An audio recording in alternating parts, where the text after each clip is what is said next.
Hello everyone, ಎಲ್ಲರೂ ಕೂಡ ಹೇಗಿದ್ದೀರಾ? ಐ ಹೋಪ್ ಎಲ್ಲರೂ ಕೂಡ ಚೆನ್ನಾಗಿದ್ದೀರಾ ಅಂತ ಭಾವಿಸ್ತೀನಿ. ಯಾರ್ಯಾರೆಲ್ಲ ಸಿಮ್ ಕಾರ್ಡ್ ಬಳಸ್ತಾ ಇದ್ದೀರಾ, ಎಲ್ಲ ನಮ್ಮ ದೇಶದ ಜನಸಾಮಾನ್ಯರಿಗೂ ಕೂಡ ಬಂಪರ್ ಗುಡ್ ನ್ಯೂಸ್ ಅಂತಲೇ ಹೇಳಬಹುದು.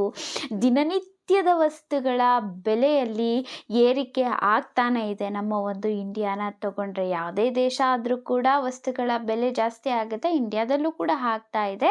ಆದರೆ ಇದು ಹೆಚ್ಚಾಗ್ತಾ ಇದ್ರೂ ಕೂಡ ಗ್ರಾಹಕರ ಗಮನವನ್ನು ಸೆಳಿಬೇಕು ಅಂತ ಅಂದ್ಬಿಟ್ಟು ಟ್ರಾಯ್ ಹೊಸ ಯೋಜನೆಯನ್ನು ತಂದಿದೆ ಅಂತಲೇ ಹೇಳ್ಬಹುದು. ನೀವು ಸಿಮ್ ಕಾರ್ಡನ್ನು ಬಳಸಬೇಕು ಅಂತಂದರೆ ಯಾವುದೇ ರೀತಿ ರೀಚಾರ್ಜ್ ಮಾಡಿಸುವಂತಹ ಅವಶ್ಯಕತೆ ಇಲ್ಲ. ಹೊಸದಾಗಿ ನಿಯಮಗಳನ್ನು ತಂದಿದೆ ಅಂತಲೇ ಹೇಳಬಹುದು. ಹಾಗಾದರೆ ಏನೇನೆಲ್ಲ ಆಗಿದೆ, ಯಾವ ರೀತಿ ಕರೆ, ಸಾಮಾಜಿಕ ಜಾಲತಾಣವನ್ನು ಬಳಸಬಹುದು, ಎಲ್ಲವನ್ನ ಕಂಪ್ಲೀಟ್ ಆಗಿ ಇದೆ ಒಂದು ವಿಡಿಯೋದೊಳಗಡೆ ತಿಳಿಸ್ಕೊಡ್ತೀನಿ. ನಿಮಗೆ ಅರ್ಥ ಆಗಬೇಕು ಅಂತಂದರೆ ಯಾರೂ ಕೂಡ ಎಲ್ಲಿಯೂ ಕೂಡ ಸ್ಕಿಪ್ ಮಾಡ್ದಲೇ ವಿಡಿಯೋನ ಸಂಪೂರ್ಣವಾಗಿ ನೋಡಿ ಸ್ನೇಹಿತರೆ.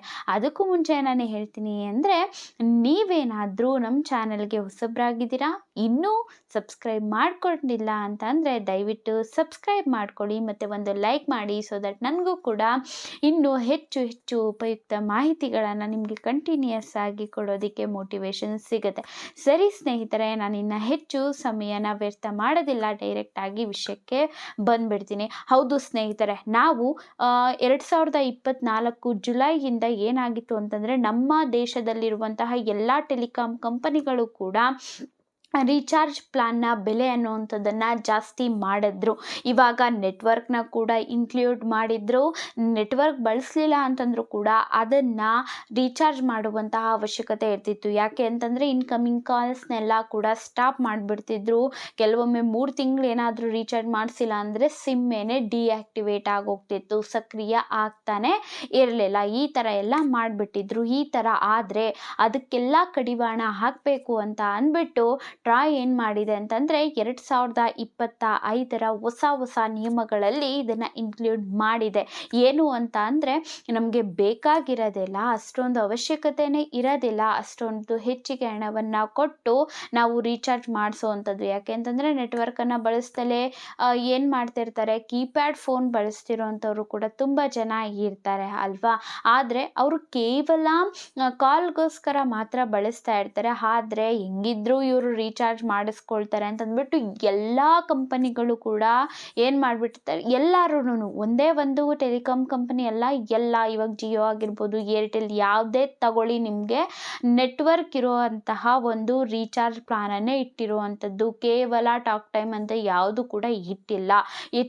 ಹೆಚ್ಚು ಹಣವನ್ನು ವಸೂಲಿ ಮಾಡ್ತಾ ಇದ್ದಾರೆ. ಒಂದು ರೀತಿ ದರೋಡೆ ಅಂತಲೇ ಹೇಳ್ಬೋದು. ಯಾಕೆ ಅಂತಂದರೆ ಅವಶ್ಯಕತೆ ಇಲ್ಲ ಅಂತಂದ್ರೂ ಕೂಡ ರೀಚಾರ್ಜ್ ಮಾಡಿಸ್ಕೊಳ್ಲೇಬೇಕು. ಕೆಲವೊಂದು ಮನೆಯಲ್ಲಂತೂ ತುಂಬಾ ಸಿಮ್ಗಳು ಇರ್ತವೆ ಅಲ್ವಾ. ಹಾಗಾಗಿ ಈ ಥರ ಅವರು ಅವರ ಒಂದು ಲಾಭವನ್ನು ಮಾಡ್ಕೊಳ್ಳೋದಕ್ಕೆ ನೋಡ್ತಾ ಇದ್ದಾರೆ. ಆದರೆ ನಮ್ಮ ಜನ ಎಷ್ಟೊಂದು ಕಷ್ಟಪಡೋವಂಥವ್ರು ಕೂಡ ಇರ್ತಾರೆ.